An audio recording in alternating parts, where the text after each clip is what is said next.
바로 충격적인 뉴스로 시작합니다. 사실 2026년형 페라리는 1월 20일 주에 공개될 예정이며 피오라노 테스트와 1월 26일부터 30일까지 진행되는 바르셀로나 공동 테스트전에 공개됩니다. 그리고 이것은 물론 페라리에게 좋은 소식입니다.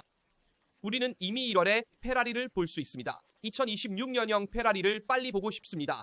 지금 아부다비에서 내년 규정의 새로운 점을 실험하기 위한 테스트가 시작되었습니다. 이는 앞쪽 날개의 활성화와 내년 출시될 새로운 사양을 위한 페라리의 공기역학적 수정 등을 포함합니다. 다 함께 살펴봅시다. 바서의 선언도 함께 살펴봅시다. 시작하기 전에 좋아요를 누르고 구독하시고 포뮬러1과 페라리 관련 영상을 놓치지 않도록 알림을 활성화하는 것을 잊지 마세요. 여러분이 남겨주신 모든 메시지와 지원 댓글 그리고 흥미로운 의견에 진심으로 감사드립니다. 이는 새로운 논의의 문을 열어줍니다. 그럼 이제 바서의 선언을 바로 살펴봅시다. 사실 바서는 이렇게 말했습니다. 내년 차량의 철학은 완전히 달라질 것이라고 생각합니다. 아마도 공기역학적 매핑은 같지 않을 것이며 이번 시즌에 겪었던 문제는 내년에 다시 나타나지 않을 것입니다. 하지만 물론 다른 문제들이 있을 것입니다. 그래서 팬들에게 약간의 희망을 주었지만 동시에 하지만 물론 다른 문제들이 있을 것입니다. 라는 마지막 문장으로 약간의 질서를 되찾으려 했습니다. 그러나 작년에 실수를 하지 않도록 주의하세요. 겨울 휴식 기간 동안 과도한 선언을 하지 말고 이후 트랙에서 지켜지지 않는 상황을 피하세요. 그러니 발언에 주의하세요. 아부다비 테스트 동안 팀은 르클레르와 해밀턴이 사용할 2026년형 스티어링 휠 프로토타입을 트랙에 다시 투입하고 있습니다. 또한 르클레르의 밀카는 벨기에 그랑프리에서 도입된 후방 서스펜션을 계속 사용하고 있지만 내년을 위해 후방 서스펜션이 깊게 재검토될 것이라는 것을 알고 있습니다. 내년에는 풀 로드일지 푸시 로드일지는 아직 확인되지 않았습니다. 아마도 후방에 풀로드가 사용될 가능성이 높지만 서스펜션은 완전히 다를 것입니다.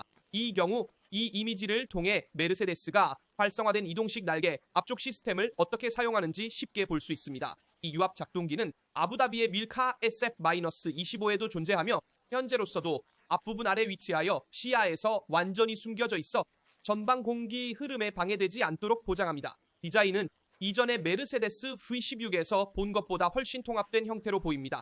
시스템의 활성화는 스티어링 휠을 통해 이루어지며 전통적인 후방 DRS 메커니즘과 통합되어 있습니다. 이것은 두 시스템을 하나의 버튼으로 작동할 수 있게 합니다. 페라리는 현재 르클레르가 스티어링 휠을 잡고 있는 2026년형 스티어링 휠 프로토타입을 트랙에서 사용 중입니다. 그러므로 메르세데스가 앞쪽 날개 위에 있는 유압 튜브로 시스템을 시험하고 있다면 페라리는 모든 것을 앞쪽 날개 아래에 통합했습니다. 페라리는 이미 이번 시즌의 내년을 위해 뮬카에서 이 시스템을 테스트했으며 따라서 페라리가 경쟁자들보다 이 시스템을 더 잘 알고 있다는 것을 주목하는 것이 중요합니다. 여기서 우리는 활성화된 공기역학이 앞쪽에서 비활성화될 때를 주에 깊게 관찰할 수 있습니다. 즉 날개 플랩이 정상적으로 기울어진 상태입니다. 반면 아래에서는 활성화될 때를 볼 수 있으며 그러면 플랩이 앞쪽 날개에 대한 각도를 줄이고 따라서 앞쪽 날개의 플랩이 낮아집니다. 이렇게 활성화된 공기역학이 앞쪽에서 활성화되며 따라서 앞쪽에 활성화된 공기역학을 낮추고 표준 위치에 유지하는 것이 필요합니다. 앞쪽 날개에서만 DRS와 같은 방식으로 작동합니다. 이 이미지에서는 메르세데스의 것은 앞쪽 위쪽에 있는 반면 페라리의 유압 작동기가 뒤에서 드디어 보이는 것을 볼 수 있습니다. 페라리의 것은 숨겨져 있으며 플랩 조절기에 연결되어 있습니다. 플랩은 사용되는 모드에 따라 뒤로 당겨지고 내려지며 이는 2026년에는 완전히 새로운 것입니다. 그래서 아부다비 테스트에서 더 많은 지식을 얻을 수 있습니다. 내년에 사용될 시스템들, 즉 앞쪽에 활성화된 공기역학 시스템과 하이브리드 매핑 사용을 더 잘 알게 될 것입니다. 따라서 여러 새로운 시스템이 사용될 것이며 페라리는 메르세데스와 함께 할 것이고 다른 팀들도 이러한 새로운 솔루션을 실험할 것입니다. 여기서 정확히 X 모드를 볼 수 있습니다. 즉 모든 것이 활성화된 상태입니다. 후방에 DRS가 있고 앞쪽에 활성화된 날개가 있습니다. 더 이상 DRS라고 부르지 않지만 같은 방식으로 작동하며 본질적으로 앞쪽과 후방 날개에 대한 각도를 줄여서 직선 구간에서 공기 저항을 줄입니다. 이 이미지는 매우 아름답습니다. 왜냐하면 아주 빠르게 질주하는 차를 볼 수 있기 때문입니다. 이 경우 공기역학을 사용하지 않고 드래그를 만드는 공기역학을 최소화하여 직선 구간에서 가능한 빠르게 달리려고 합니다. 매우 아름다운 이미지입니다. 오늘 오후 해밀턴도 르클레르가 오늘 아침에 테스트한 동일한 사양을 시험할 것입니다. 물론입니다. 반면에 이 시스템은 항상 앞날개의 플랩을 줄이는 메르세데스가 사용하는 시스템이다. 그러나 페라리와 달리 케이블 튜브, 즉 유압 장치는 외부에서 잘 보입니다. 이것들은 플랩 상단에 위치해 있습니다. 그래서 피렐리는 모든 팀이 2026년을 위해 다양한 솔루션을 실험할 수 있다고 말했고, 페라리와 메르세데스는 서로 다른 두 가지 방식으로 능동 공기역학을 선보였습니다. 이것들은 새로운 2026년형 스티어링 휠의 이미지인데, 오른쪽은 2026년형이고 왼쪽은 2025년형입니다. 2026년형은 레드불과 모양이 매우 유사하지만 버튼 배치가 다릅니다. 이는 엔진의 전기 부품, 즉 하이브리드 부분의 사용을 용이하게 하기 위함입니다. 따라서 직선에서 하이브리드 부스트를 주기 위해 내년에 자동차를 더욱 밀어주는 다양한 모드가 있으며, 이것들은 스티어링 휠에 배치되고 이동식 앞날개의 활성화도 포함됩니다. 우리는 머리치오 아리바베네가 말한 것을 당연히 언급해야 합니다. 르클레르가 남을까요? 그랬으면 좋겠어요. 남아있다면 그건 차가 경쟁력이 있다는 의미죠. 경쟁력 있는 차와 함께라면 세계 챔피언이 될 것이라고 확신합니다. 저는 마우리치오 아리바베니와 동의합니다. 제 생각에는 르클레르가 최소한 1년은 페라리에 남아야 한다고 봅니다. 우리는 1월 20일 주에 새로운 프로젝트와 새로운 모노포스트가 공개될 것이라고 말했으며, 당연히 어떻게 될지 지켜봐야 합니다. 앞쪽에 능동 공기역학을 실험하고 하이브리드 출력의 사용을 확인하기 위한 다양한 테스트 세션이 있을 것이며, 특히 엔진의 신뢰성을 향상시키기 위한 여러 주가 있을 것입니다.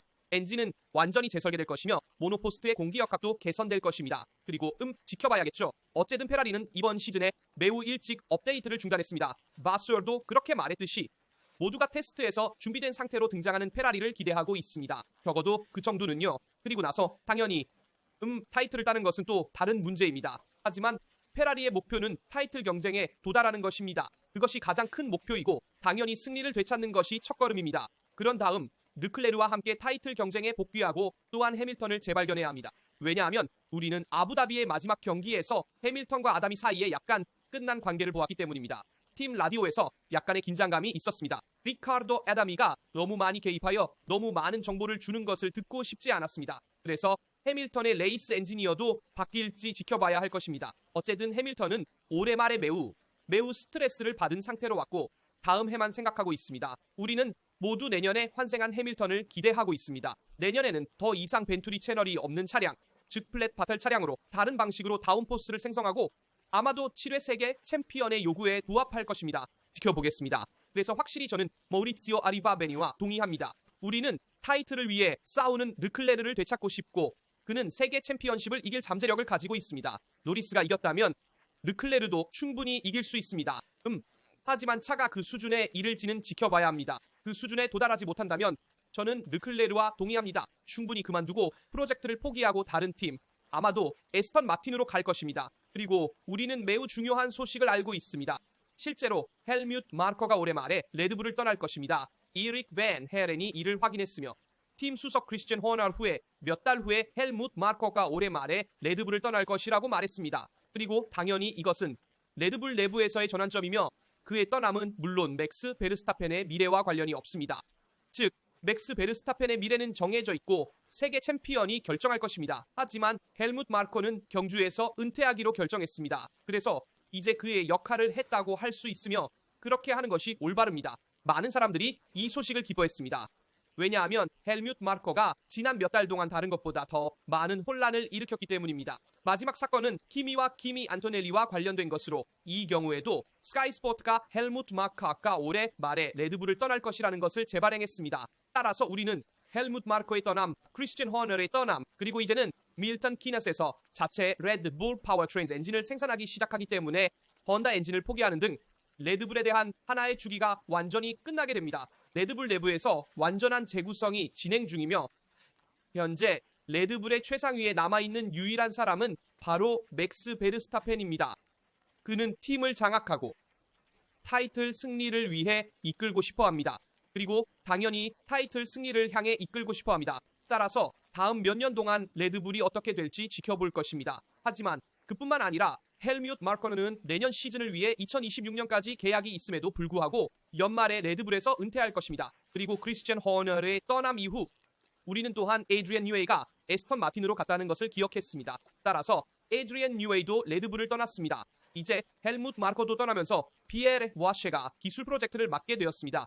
에드리안 뉴의 떠남 이후 조금 더 어려움을 겪고 있지만 상황을 회복하기 위해 노력하고 있습니다. 반면 로랑 메케는 레드불에게 구원이 되었는데 에이드리언 뉴이에게 도착했을 때부터 레드불은 올해부터 여름 휴식 이후로 강하게 나가기 시작했으며 레드불 시스템 내에서 더 질서를 잡았습니다. 이 경우 헬무트 마르코가 떠나게 되므로 앞으로 몇 년 동안 레드불이 어떻게 상황을 회복할 수 있을지 지켜봐야 할 것입니다. 헬무트 마르코는 레드불과 합의를 한다면 레드불을 떠날 수 있다는 점을 주의하세요. 왜냐하면 그는 2020년까지 계약을 가지고 있어야 하기 때문입니다. 하지만 헬무트 마르코가 올해 말에 레드불을 떠나게 된다면 이제 거의 확정된 것처럼 보입니다. 그러면 맥스 페르스타펜도 2028년까지 묶여 있지만 레드불을 떠날 수 있는 조항이 계약에 있습니다.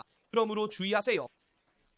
맥스 페르스타펜도 레드불을 떠날 수 있으며 그가 미래에 그렇게 할지 지켜봐야 할 것입니다. 제 생각에 맥스는 2026년을 준비하고 있으며 2026년 레드불이 어떤 모습일지 보려 합니다. 우리는 모두 레드불이 다른 상위팀, 특히 몇 년 동안 제조사이자 엔진 제작자인 페라리바리와 메르세데스에 비해 불리한 위치에서 시작한다는 것을 알고 있습니다. 레드불은 이제 새로운 엔진 제작자이기 때문에 다른 상위팀에 비해 확실히 더 힘들 것입니다. 맥스 페르스타펜이 타이틀 경쟁의 기회를 가질 수 있을지 지켜봐야 합니다. 레드불이 다른 모든 상위팀에 비해 확실히 불리한 위치에서 시작한다면 제 생각에 페르스타펜은 팀을 떠나 메르세데스나 에스턴 마틴으로 갈 것을 고민할 것이 분명합니다. 이것이 제가 볼 수 있는 두 가지 가능성입니다.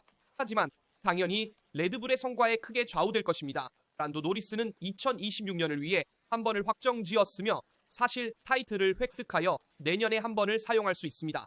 맥스 페르스타펜은 다시 33번을 사용할 것이고 따라서 2026 시즌 동안 포뮬러 1의 35번째 세계 챔피언이 된 후 란도 노리스는 한 번을 사용할 것입니다. 이것은 란도 노리스가 아부다비 테스트에서 타이틀을 획득한 후 사용한 헬멧입니다. 헬멧에 황금색을 넣어 매우 아름답고 세계 타이틀 승리를 상징하므로 정말 마음에 듭니다. 그래서 많은 것들이 있습니다. 내년에 대한 액티브 에어로다이나믹에 대한 여러분의 생각을 댓글로 알려주세요. 설득되나요? 아니면 그렇지 않나요? 또한 1월 20일 주에 있을 페라리 발표와 이전 피오라노 테스트 그리고 바르셀로나 집단 테스트에 대해 어떻게 생각하시나요? 그리고 올해 말에 레드불을 떠날 헬무트 마르코에 대한 여러분의 의견을 알려주세요. 이것은 맥스 페르스타펜이 미래에 레드불을 떠날 수도 있다는 것을 의미하나요? 댓글로 여러분의 의견을 알려주세요. 액티브 에어로다이나믹에 대한 여러분의 생각이 궁금합니다. 물론 좋아요를 남기고 구독하며 포뮬러 1과 페라리 관련 비디오를 놓치지 않도록 알림을 활성화하는 것을 기억하세요. 여기 라스타에서 모든 것이 끝났으며 다음 비디오에서 만나요.